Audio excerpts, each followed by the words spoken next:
While many of the world's defense representatives wasted time acting like children and trading barbs with China at the Shangri-La Dialogue in Singapore, New Zealand's Defense Minister Peeni Henare stood out from the pack, using the opportunity to have adult and fruitful conversations with China. Fancy that. 大家好，欢迎回到外媒看中国，我是安博然。Hey you guys, welcome back to Reports on China. I'm Andy. Let's get reporting. Many of the world's defense representatives are in Singapore this weekend at Asia's top security meeting, the Shangri-La Dialogue. As expected, US Defense Secretary Lloyd Austin wasted no time wasting time, suggesting China is becoming more coercive and aggressive in the region. The funny thing is that when he talks about the region, he's actually talking about the territory directly surrounding China. That's massively ironic, considering the US has some 800 military bases around the world and is at war a majority of the time. According to Reuters, Austin said there had been an alarming increase in the number of unsafe and unprofessional encounters between Chinese planes and vessels with those of other countries. I think he's talking about the Australian spy plane that flew thousands and thousands of miles directly towards China and then was intercepted by a Chinese fighter jet who was scrambled to identify the aircraft and its intentions. In the utmost display of delusion, exhibited here perfectly by the Washington Post, the West claims it was China who threatened Australia in this instance. Now let's just take a look at a map really quickly. Here is Australia and here is China. A spy plane flew all the way from Australia towards China and was met in the South China Sea by a Chinese J-16. So who threatened who? In more hilarity, Austin suggested that China has increased what he calls incursions into Taiwan Island's air defense identification zone. We better keep this simple for Austin since he seems to have a bit of trouble with geography. Now, even if we ignore the obvious fact that the US already agrees that Taiwan is a part of China, here is that supposed ADIZ Austin is talking about. It covers vast swaths of mainland China, which would mean even if planes flew over Fujian province, for example, the US would say Beijing was violating Taiwan's airspace.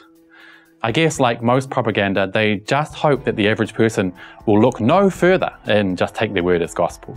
Amongst all the childish games this weekend in Singapore, New Zealand has once again stood out as adult and capable when it comes to international relations. New Zealand, Australia, Japan and the US have shown concern about China's efforts to build relations with Pacific Island nations over the past few weeks, especially since a security pact was signed between China and the Solomon Islands in April, and Foreign Minister Wang Yi undertook a 10-day tour of 8 nations in the region. It's worth noting that according to the UN, 1/4 of Pacific Islanders are living in poverty.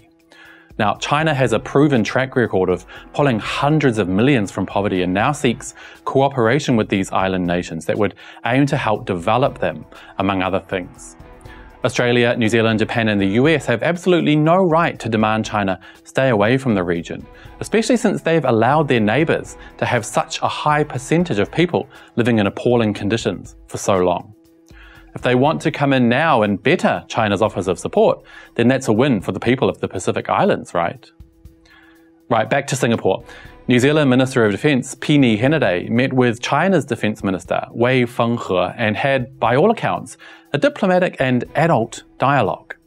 He said he made it clear to China that New Zealand supports independence and sovereignty and was assured that China comes in peace. In our dialogue with China, they were pushing that they come in peace, that they want to look towards security and sustainability, prosperity across the Pacific, Henare told Reuters. It's unfortunate that Reuters decided to place perhaps the most important part of their interview at the very end of the article, especially since it's great advice for other officials in Singapore this weekend. Henare said open dialogue was key to managing security relations with China, the article ended. It's not by coincidence that I met with China to make sure we can hear each other out and be very direct, Henare added. It's sad that I feel the need to reiterate this point here, but the minister is completely right.